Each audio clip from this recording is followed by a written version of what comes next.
Our next speaker is John Pierson. John's going to talk to us today about regulations associated with NPDES permitting.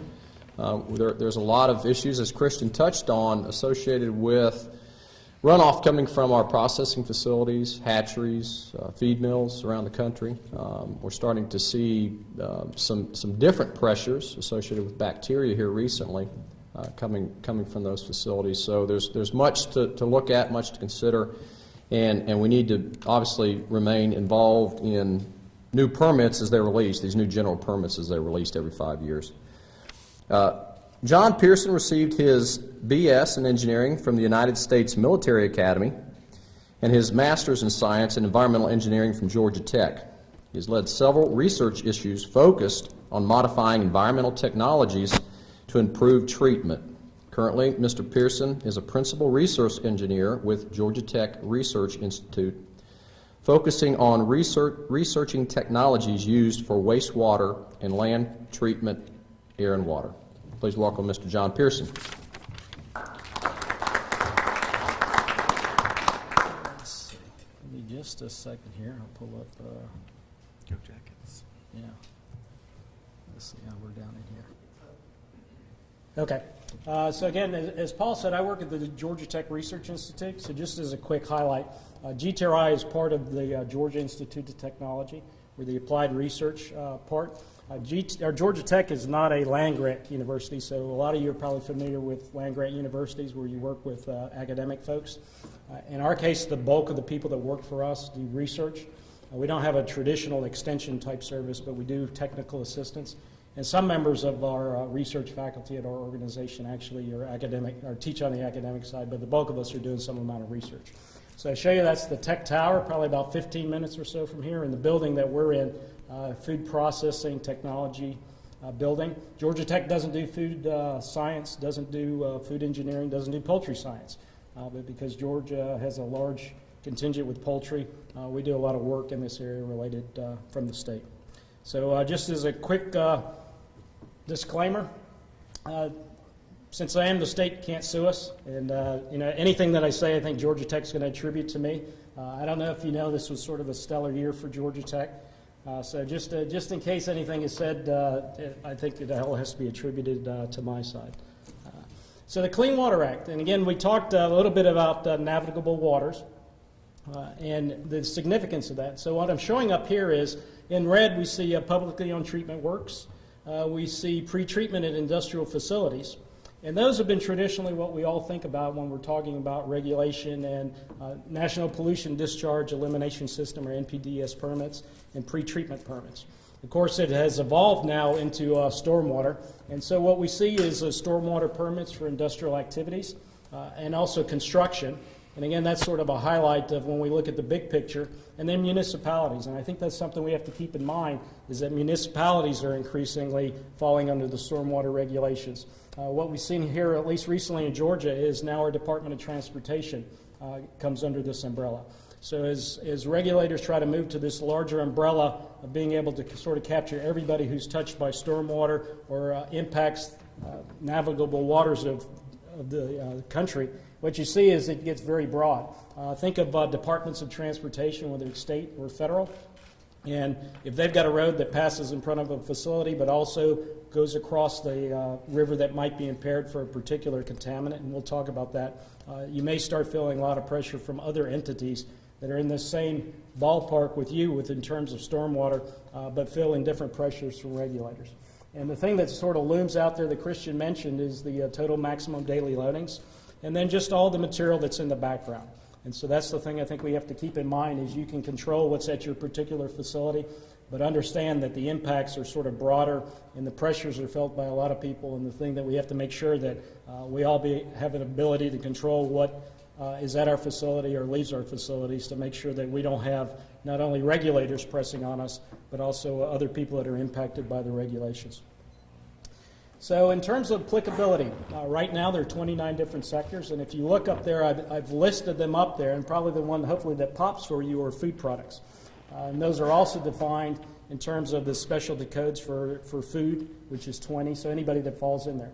In terms of stormwater, there's a quick definition of who it really applies to. So if your facility sees rain, sees snow melt, touches any of the surfaces, then it's probably something that you need to consider in terms of whether you need to look at stormwater permitting.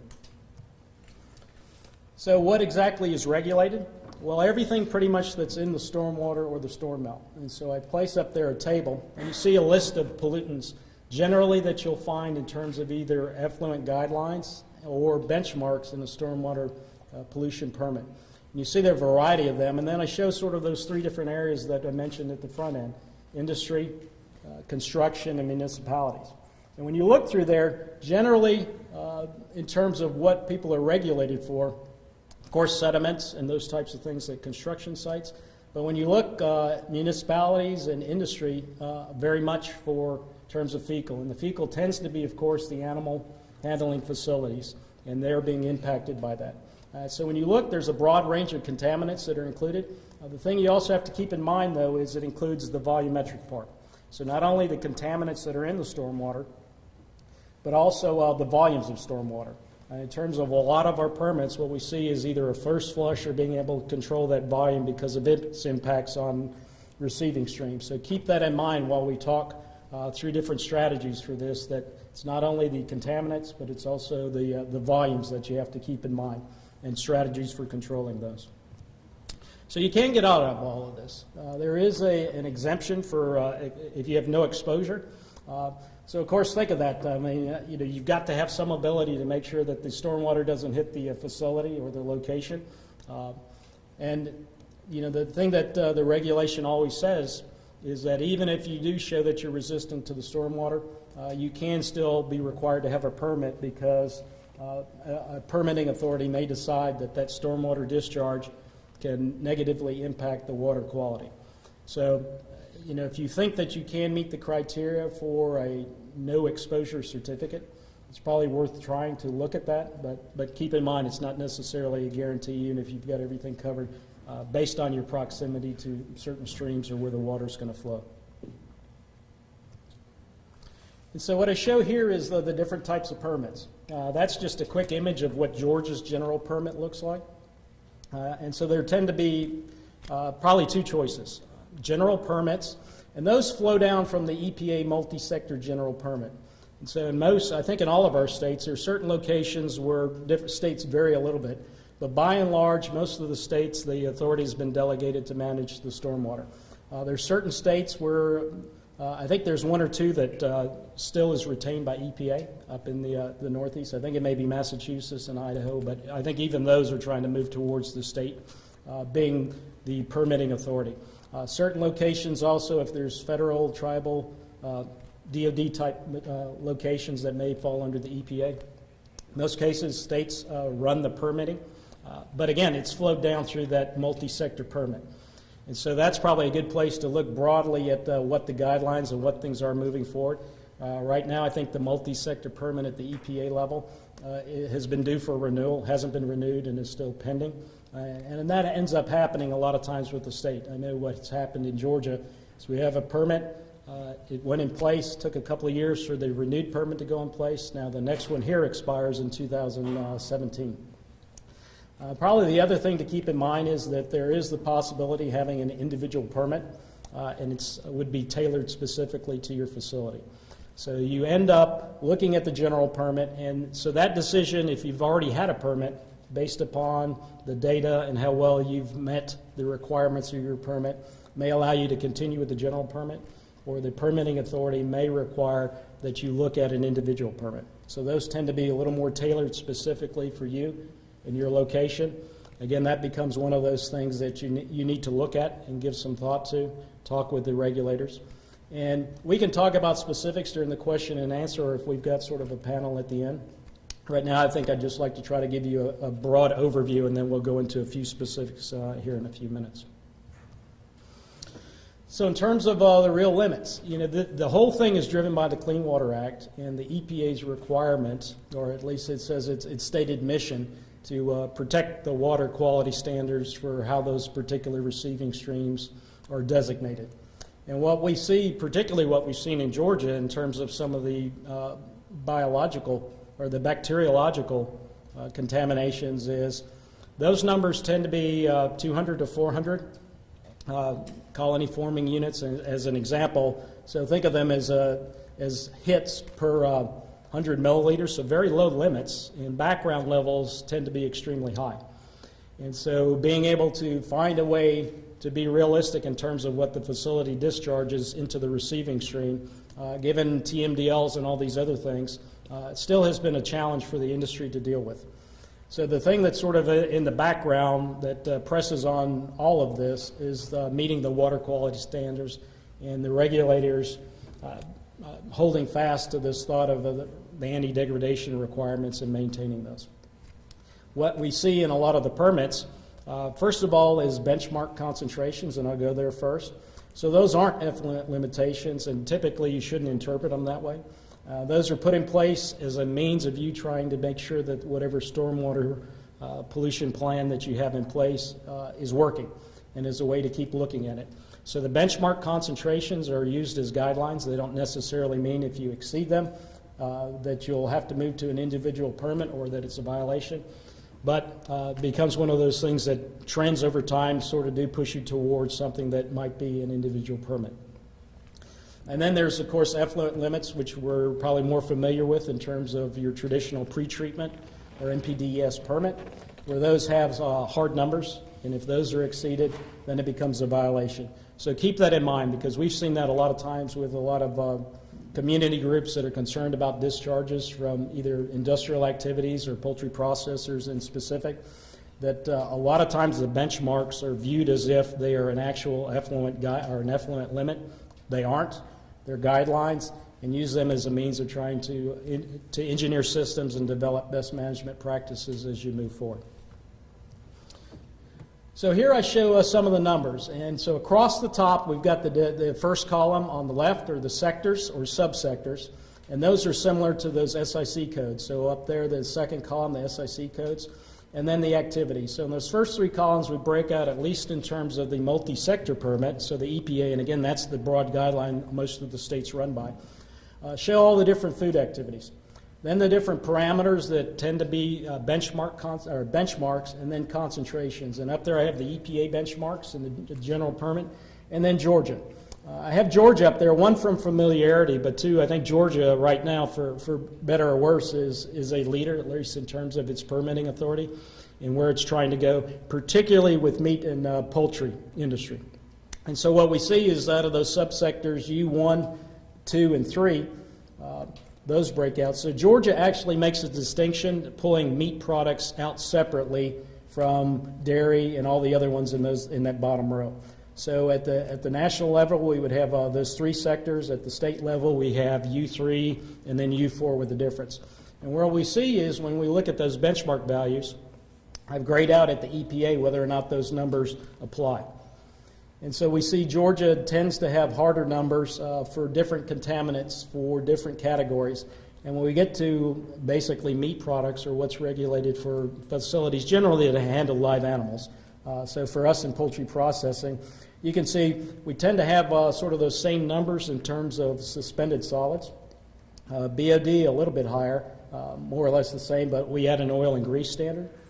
And then we've got certain amounts of nutrients that are listed in there. And then for us, fecal coliform is an indicator organism. So, and I say indicator organism because one of the difficulties in the stormwater business is there's not right now an organism that you can identify, a bacteria, that is specifically a broiler chicken, something that you could say is tied to the industry. They've used a broader one, again, as an indicator. And again, usually the indicator it has to do with human health, because think of the EPA's mission. So it's not only, it's to protect human health and the environment, and so finding an organism that it's in that receiving stream that degrades the water quality to a point that it's no longer beneficial for you to swim or fish or do any of that in there, still not clear what those organisms are. And can we find one that is truly representative of solving the problem? Having said that, what you see in that column is there's numbers per 100 mils, again in Georgia, and at the national level, those vary with the season. So they might go up a little bit one time of the year or go down in the summer. and then for different spikes, you'll have a different number, but those tend to be quite low compared to the background, and so that's something to keep in mind. And then we notice that just overall, there is a Georgia permit, no specific number in terms of nitrogen and phosphorus, because those numbers keep going lower to meet some of the water quality requirements. So again, keep that in mind. A lot of the states have different numbers. A lot of the states actually that have meat and poultry don't have specific numbers for fecal coliform or nutrients yet. But I think as you watch them, they're all sort of evolving in that direction. The numbers may be a little bit higher, a little bit lower, but then that becomes a benchmark number that you have to meet, and that is tied to how you decide to run your stormwater permit or your plan. So with that as a background, so what do you specifically have to do? So more than likely, if you're in the food business, you probably need to be considering having a stormwater pollution prevention plan. And those are the four broad areas. So forming a team, creating or having a site assessment and a plan. And when you do that, you have to, again, remember everything that's outside. But don't forget pesticides, rodenticides, fungicides, herbicides, any of those types of chemicals that are put in place for different types of vectors. So those would need to be included. You'd select control measures, and then do some inspection and monitoring. And hopefully, it's sort of this continuous improvement process that lets you meet those benchmarks. And what I show at the bottom of this slide, and I don't know, Paul, if the slides will be available afterwards or not, but if you were to look in the EPA, there is an industrial SWIP guide, so it's how a lot of people pronounce that acronym, in terms of giving you some guidance on how you would go about developing your specific plan. So here's some general guidelines, at least for the pollution prevention team. You definitely want to have some qualified people on the team that know the stormwater plan and have some skills to help you out. What we find a lot of times, though, in the poultry processing business is the environmental team is responsible for the stormwater pollution prevention plan, but the operational folks are the ones who generally are creating some of the contaminants or are responsible for managing them on a day-to-day basis that cause problems. A lot of the permits have evolved, say in Georgia's case, where live handling areas and containment and having those areas controlled so that stormwater doesn't hit those. So trying to use some aspects of that exclusion certificate so that you can control those and have the other areas that aren't. But again, think of how vehicles move around, how parking is done, and how employees move back and forth. All those things sort of play into the stormwater pollution plan. So when you're putting that team together, definitely make sure you've got people that are knowledgeable of the overall process, and then find people on the team who can help you with that. I've always heard of this suggestion that if it's at all possible, that you might consider having a stormwater pollution plan or some of the aspects that it calls for to be put in people's job descriptions, particularly in the operations side. I know that's not easy to do. It's something to keep in mind as a way that you can ensure that people that are responsible for trying to help solve the problem are truly incentivized. And then the final thing, make sure that there's training, a variety of training, not only for employees but also for members of the team. And that specifically has to do with these next couple of criteria. So when you're looking at training, of course, as you're putting this thing together, you want to do a detailed walkthrough, probably during a storm event. So you get a real perspective on actually where the stormwater is, where it's hitting, and the types of areas that you might want to be able to put the controls in place. I list material handling pollutant sources. So again, think back to that slide where we identified what the contaminants were. And then also one of the ones, of course, that was highlighted in there is oil and grease. So we're going to talk in a few minutes about the spill prevention, control, and countermeasure rules, so the SPCC. But that's how that gets tied into the stormwater aspect, is as you're doing this walk around, take a look at the potential sources of contamination, and don't forget the oil and grease side, and I'll give you the numbers that go with that here in a second. Again, keep in mind the directions of stormwater flow. There are the strategies that you need to have in place in terms of outfalls and how you control things and where the water's going and how the water flows. And so we can, at another time or through one of those references, we can get into more detail of how you might go about doing that, but keep those in mind. And all of those, if you've already had a permit or know of people who've had permits, you definitely want to review some of the sampling data that's been out there. So in terms of that previous chart that showed what those benchmark criteria were, what's worked, particularly at other facilities, and then working through the trade associations, the universities, or some of our consultants can give you a sense of how other people are trying to deal with some of the stormwater issues. Because what we found with a lot of data at the large level is a lot of facilities that can have the same control measure in place and have a different result. And so because particularly with the fecal material for bacterial sources, so those can be very facility specific. And so keep that in mind as you're looking at it. It's worth looking at data and trying to get some sense of what you've got, but keeping in mind that one size doesn't necessarily fit all. And so here's some example control measures. And so I list these come out of the Georgia permit. And I think Warren and some others actually worked with trying to identify what these are. And what you see in terms of Georgia, we have 3 different tiers. So there's a tier 1, and so I'm not going to show you all 3, but there's tier 1, tier 2, tier 3, and they become progressively, probably taking a lot more time, a lot more effort, a lot more management, and a lot more cost. And so we show operational best management practices and structural best management practices. So if you look through the operational best management practices, those are strategies like dry sweeping, things that you would do in advance of a stormwater event.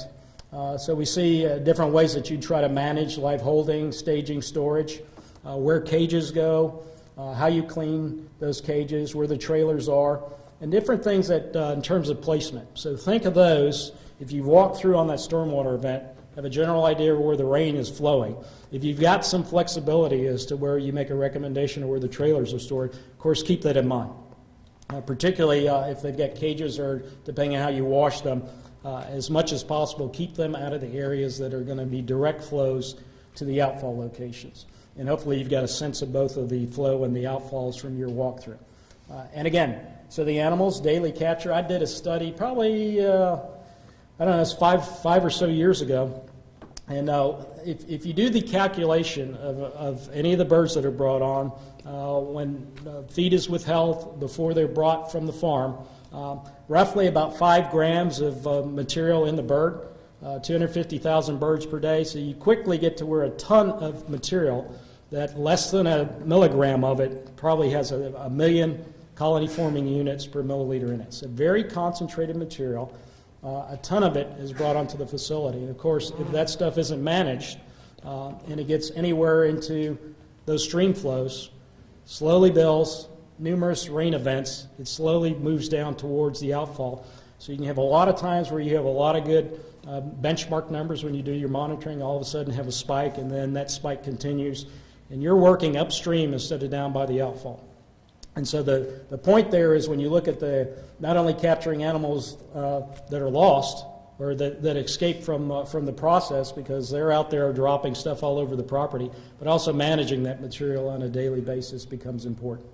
And again, just in terms of control system, dust, think of the whole thought that if the stormwater hits the surface and it's on the facility, then you're under the permit, and that same material is blowing up on buildings and now comes down through a stormwater collection system or a gutter or whatever, and then it's flowed out. You can move material around because you haven't done the daily cleaning aspects of it. And then a variety of different containments. Those tend to be more structural, things that you can put in place. The ones we show up there tend to be things that perhaps are temporary and not long-term. As you keep missing those benchmarks, the requirements tend to move you towards having more costly, expensive structural activities in place. So keep that in mind. There are 2 other ones that are in the Georgia permit. I would recommend that you go take a look at the Georgia general permit, specifically in terms of the meat handling aspects, because it does have a lot of good control measures to consider. Another place that you can look at a national level, there is a Stormwater BMP Database, and it's been put together. It tends to be more urban areas, but it does spell out a variety of different stormwater technologies that are being looked at for a variety of different applications. What you find when you look through, though, it sort of does reinforce what I'd said earlier, that particular technologies may work in one location but not another. So there's a lot of work underway of, one, just capturing who's doing what, and then trying to understand how well those are working. And we're actually, with the University of Georgia, trying to work on that for the poultry industry, really understanding who's doing what, where they're working and why not, and understand how that ties back into the time and space of the storm events and the volumes, so that we can make better recommendations on what might work for the meat and poultry industries.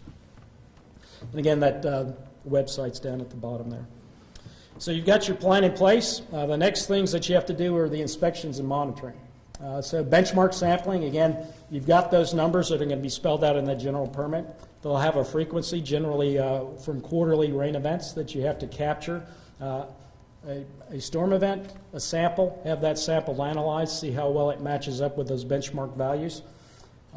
In a lot of cases, if you do that well, it can limit the numbers of times or the frequency that you have to do that benchmark monitoring. If you don't meet those, then it slowly moves you towards having to move higher operational or structural BMPs in order to try to avoid having an individual permit at that point. So the visual assessments are also important. You want to take those samples and look at what all you have to monitor for. So again, that's going down to either where the stormwater is or within that sample. So color, odor, and those things. When I look at that visual assessment that you're doing, I think you have to keep in mind a lot of people, particularly if you're in an area that isn't necessarily all around you is your land, and so there tend to be a lot of people who are also interested in how well your facility is performing. And so this is one of those things that's supposed to be feathers. So keep that in mind. I think Christian had that on the slide. A lot of times you can be doing a really great job. One feather comes off name the animal, name the bird, some avian species, but if it's near a poultry plant, it's a chicken feather. And if it's a chicken feather, it's obviously contaminated because the birds aren't very clean when they come in the plant. At least that's the thinking.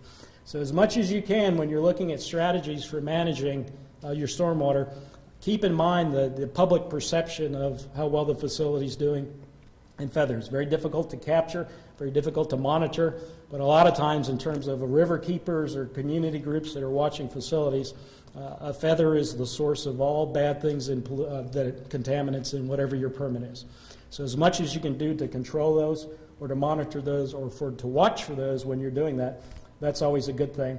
But probably in a real sense, if your outfall is pretty far away from the facility and you've got feathers down there and that's not near the live handling area, it may be indicative of something that you want to try to determine how those are getting down there or give some sense of what's going on.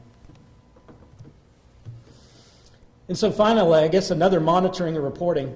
In Georgia, and I think a lot of locations, impaired streams or impaired waters from 305, the different listings that come out at probably a 10-year frequency, but you can look to see how close you are. So in Georgia, if you're within 1 linear mile of that sort of changes all the rules in terms of the requirements on you, and I think that's a growing trend for a lot of the different states. So when you look at that stormwater, so you may not have a particular thing on site, or it may not be considered, but in terms of pollutants. But if you're near a stream that's impaired for a particular thing, there may be a requirement that you monitor for it, just to ensure that you're not a source of that particular material. So keep that in mind. So because a lot of times streams are impaired for more than just fecal coliform, and maybe oxygen, maybe a variety of things, nutrients, and so you have to keep that in mind. And then inspect the actual data reporting. Tends to be in a format that the permitting authority requires, so maybe annual, maybe quarter. If you have exceedances or other occasions, again, they're going to require you to report that, so keep that in mind when you're looking at things. Just quickly, in terms of SPCC, again, those are the broad guidelines. Again, we're trying to prevent oil discharges. Again, if the numbers are above 1,320, and again, those tend to be 55-gallon containers, or if you've got buried storage, can include oil-filled equipment, and you have to be able to reasonably discharge it to the waters. Again, so that becomes important as to how navigable waters are defined, and then what that means in terms of you. And so there I show a variety of different oils, waste oils, canola oil, if you're a renderer, all sorts of animal oils, hydraulic fluids, there are a variety of things that fall into that. In terms of the actual plan, prevent spills, so having plans in place and operating procedures to prevent them, control them, and then countermeasures if it occurs. You can self-certify your plan depending, or you may want to use a professional engineer. In all cases, there needs to be management sign-off. And up here I just show you a variety of things, double containment on tanks, tanks inside of contained areas, covered tanks, tanks with monitoring, areas that are blocked off by absorbents or berms. So there are a variety of different ways that you can deal with this. Keep in mind, particularly if you're in a poultry company, it can apply to agriculture. And so there you see generally similar criteria. There, notice that if you've got parcels or land that's not necessarily contiguous, different areas, if it's got a 55-gallon drum, it falls into the plan. And then there are a little bit different requirements in terms of requirement of a professional engineer to certify. And up there, I just show you a definition of what a farm is. So, you know, it's fairly, lots of places could possibly be farms. And up here, just quickly to show you that a matrix to go through. And what it's pretty much telling you is whether you're a Tier 1 or a Tier 2 facility. So whether or not you would need that professional engineer, you could self-certify. In general, if you haven't had a spill in 3 years, and then based on the types of materials, but that 5 to 10,000 gallon is different than, of course, at a larger facility. So the recommendations, last couple of slides here. Probably the big things are, if we looked at 2008 is on the right-hand side. And so there we have this broad brush for the sectors. A recommendation by the National Research Council is to try to look more facility specific instead of having a broad general permit. And again, that's a distinction from an individual permit. That's to give you more flexibility to try to meet things based on what you're doing. Grab samples the first minute, 30 minutes of a storm versus continuous flow. Because there are different beliefs as to whether or not what's representative of what you're putting out into the stream. Because if all we count is the most concentrated stuff instead of all the other water, how does that work? And then finally, just sort of those benchmarks. A lot of those are based on old data and not representative of what people are doing today. And I highlight in the light blue is human versus non-human. So that's probably a big area. We keep talking about the background areas and how that works. You know, there's a lot of work being done on technologies that might be able to identify, one, is it human or non-human, and what's the distinction between that? If it's non-human, is it as problematic as if it's a human source? And then within that, how do we separate out the background? So all the different animals that are out there, how do we know it's a broiler chicken that's specifically responsible? So again, just back to where we were, TMDLs and background, things that are moving forward. And again, if you look at a regulator trying to control all of that, given there are lots of people that own those properties and lots of people who don't live in cities, in industrial activities, do construction, or at POTWs, there's a lot of people that are contributing that somehow or another we're all being in industry having to deal with. So I just put this up there in terms of background. So that's Ace Ventura, and he's saying, of course, so all of you were there, but they think it's the chicken. And of course, for us, we think it's the bulldog. But with that, so being outside the College Football Hall of Fame, so here are just some last closing points.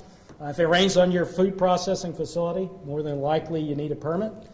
If you Google industrial activity general permit, or you find yourself doing that, you should at least find your state and see whether or not you need a permit.